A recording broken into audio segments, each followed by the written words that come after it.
For the last 4 years, my production company has been using the RED Komodo as our primary camera. This camera has offered us a lot of great things, but also created a few challenges in our workflow. Today we're going to go into my personal review of the RED Komodo after using it for 4 years on a variety of projects.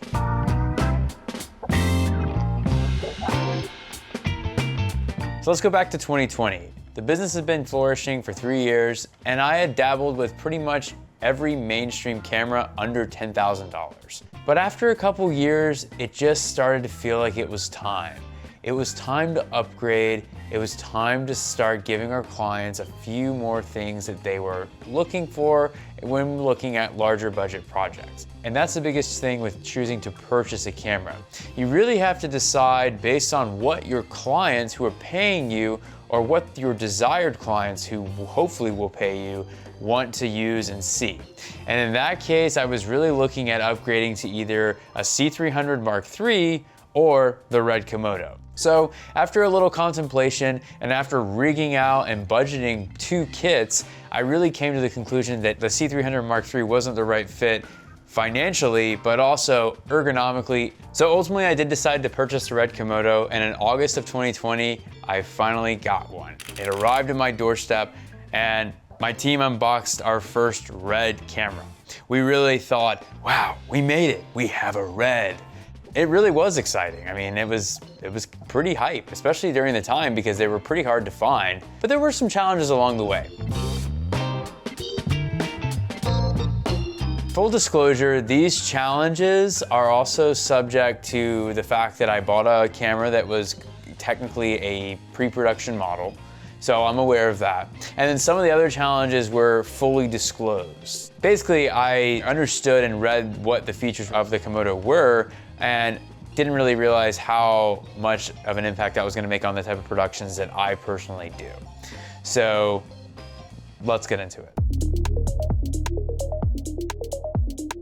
Number one was the weirdest one of them all, and it was a loose RF mount.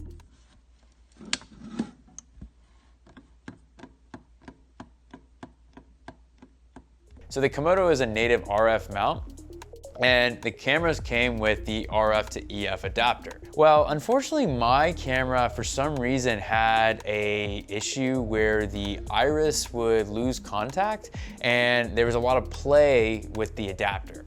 For many months, I just assumed that was actually coming from the adapter, and it was just part of having a lens on an adapter. But as the productions went on and holding the camera and losing iris continued to get worse, I kind of realized that maybe I was having a problem that not everyone else was having. It kind of took some troubleshooting with RED to get it sorted out because it wasn't a normal issue, but ultimately they had to completely replace the RF mount, and they did. They honored their warranty. I never paid for anything. I never paid for shipping.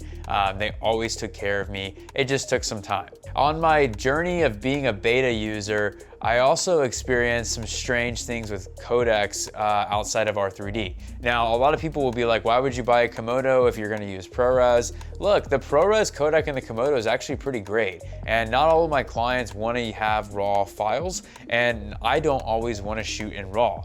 The ProRes from RED has always been something I've used at times, depending on the project. And the thing I like the most about the Komodo with ProRes was the fact that it downsampled 6K to 4K, leaving a really sharp, high detail ProRes file. The glitch was strange. It happened during an interview on a small shoot I was doing by myself, and I didn't really think much of it. I mean, it completely ruined my interview, which sucked, but I was able to reshoot it, and the team assessed the file. I did a log file, and essentially I had to go in for a hardware repair. So that was another month of not having a camera. The location of the screen. I found it to be a little annoying at times, especially when you have like a top handle like this attached. It's not really accessible. And you know, to be completely transparent, whenever I have a DP on site, they really don't like using this camera because of those functionality. I have personally despised the playback process pretty much from day one. The playback is atrocious. The red Angelbird cards that I use they're approved, but it is just a nightmare. And I had a conversation about this with someone and they were like, well, you should have VTR on set. And I'm just like, dude, no. Like, technically you're right, but this is a $7,000 camera. Well, this one is, or was. It's a $6,000 camera. Do you really think all the users are gonna have the budget for VTR? No. I'm gonna try to use Playback here and there. And then finally, I think the last con I'll say, it's really just in general, just the features that RED markets their cameras to have and the actual functionality of those features. So I'm not saying like they have to be amazing, but in my experience with both the app and the autofocus, they're just not reliable. I have never had a shoot successfully use the app and not have an embarrassing delay. It's a worst case scenario for us, especially with the feed. The camera controls are really nice to have, but the app is pretty bad in my opinion. And the autofocus, it's been in beta since I bought the camera. In my opinion, I don't think they really should have even invested the time to have autofocus in this camera.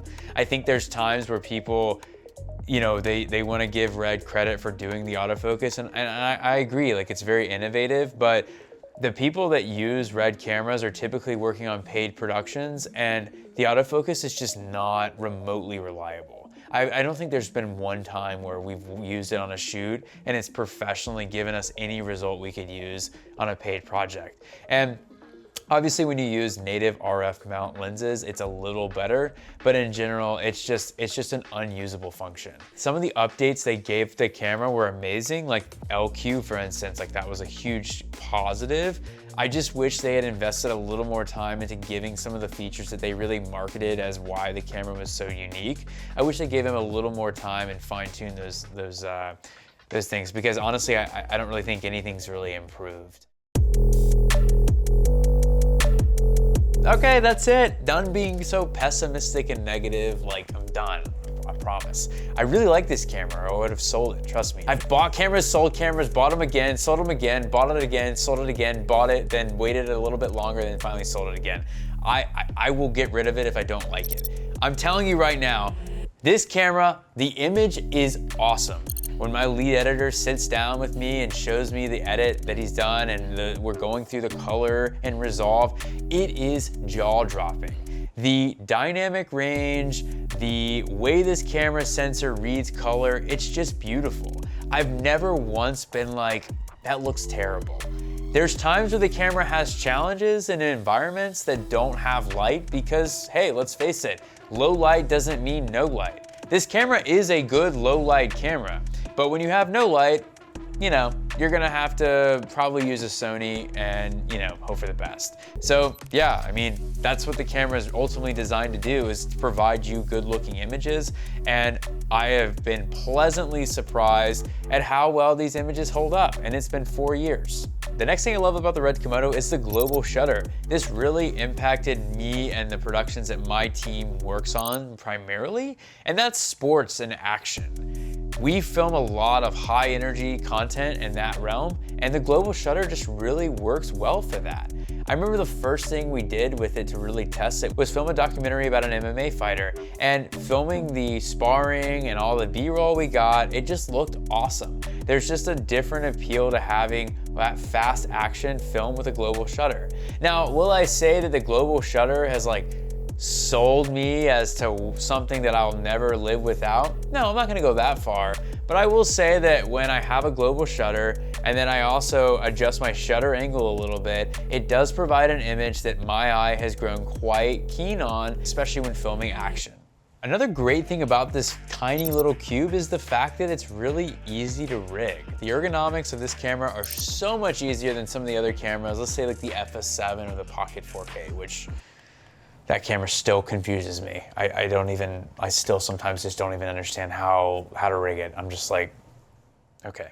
The cube form really allows a lot of opportunities to rig it out. This is kind of an example of like my cinema setup. Obviously this would be something that I would try to use with my DP or my first AC and cam op would probably look at this and clean it up better than me. But this is a very like good example of like what our team uses on our controlled commercials. It's small, very compact, but still very capable as an A cam, even though it's designed to be a B or a crash cam. So this kind of sounds a little corny, but it's true. I mean, the RED name. Having a RED, you stand out. When you had a Komodo during the time when they were so hard to get and they were really hyped up, you really stood out. So the RED name allowed me to step in front of agency clients, which our team had kind of like really started to work with agencies around the time we bought the camera.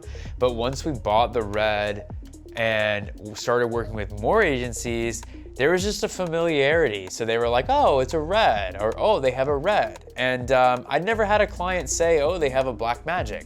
The FS7, I have had producers, when I got hired for cam ops or whatever, they'd be like, oh, I love that you have the FS7, and they really like that. But the RED definitely gets more attention. And there's several times where agencies on site with us just complimented the fact that we had a RED. I think at times it was a little overhyped. You know, we have an A7S III right beside it that got no attention, that looked great.